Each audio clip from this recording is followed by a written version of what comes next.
Assalamualaikum warahmatullahi wabarakatuh. Kali ini saya akan menampilkan presentasi saya, yaitu ujian akhir semester Pragmatik Wacana dengan dosen pengampu Wahyu Indrayati, SPD MPD. Judul teks BGN Bantah Anggaran Makan Bergizi Gratis Dipangkas.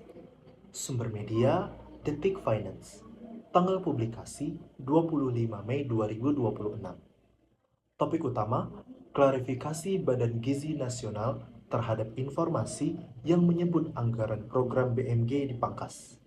BGN menegaskan bahwa anggaran resmi APBN 2026 sejak awal telah ditetapkan sebesar 268 triliun, sehingga tidak ada pemotongan dari 335 triliun yang beredar. Yang pertama, analisis ideologi.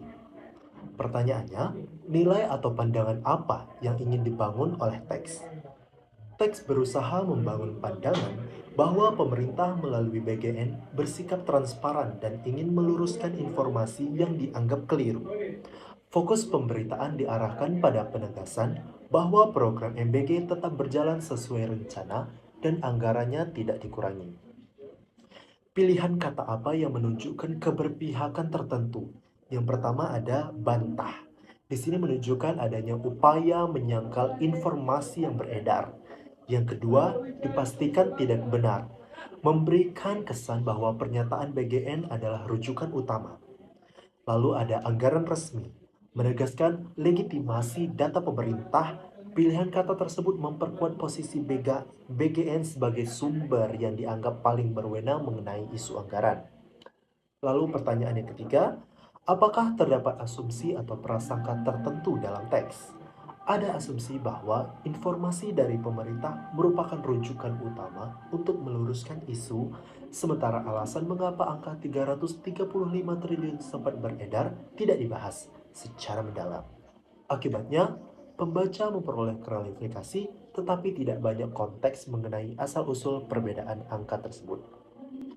Yang kedua ada analisis relasi kekuasaan. Relasi kekuasaan adalah hubungan sosial yang timpang atau tidak setara antara dua pihak atau lebih, di mana satu pihak memiliki kendali, otoritas, atau sumber daya yang lebih besar dibanding pihak lainnya.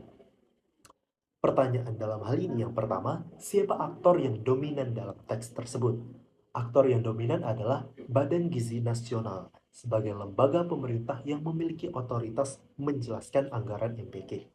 Lalu yang kedua, siapa yang diberi ruang berbicara?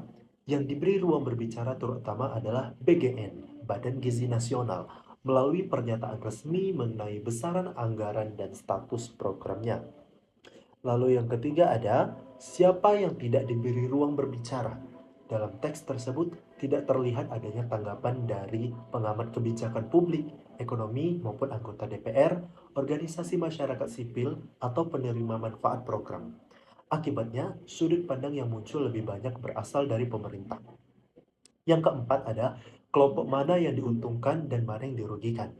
Yang diuntungkan adalah pemerintah dan PGN, sedangkan karena memperoleh ruang untuk mengklarifikasi informasi serta menjaga kepercayaan publik terhadap program MBG.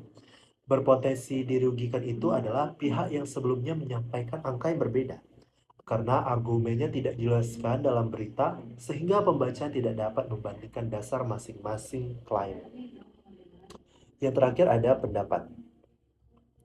Yang pertama, pertanyaannya adalah apakah teks tersebut objektif? Teks cukup objektif dalam menyampaikan pesan resmi BGN, tetapi belum sepenuhnya berimbang, lebih menonjolkan satu sumber utama. Untuk meningkatkan objektivitas, media dapat menambahkan konteks mengenai asal-usul angka 335 triliun atau meminta tanggapan dari pihak lain yang memahami proses penyusunan anggaran. Yang kedua, apa dampaknya terhadap masyarakat? Berita seperti ini dapat mengurangi kebingungan akibat informasi yang simpang siur mengenai anggaran MPK. Meningkatkan kepercayaan masyarakat apabila klarifikasi didukung data yang dapat diverifikasi, tetapi juga dapat menimbulkan pertanyaan lanjutan jika tidak dijelaskan mengapa muncul perbedaan angka di ruang publik. Yang ketiga, bagaimana seharusnya media menyajikan isu tersebut? Media sebaiknya menghadirkan lebih dari satu narasumber, misalnya pemerintah, DPR, ekonom, atau pakar kebijakan publik.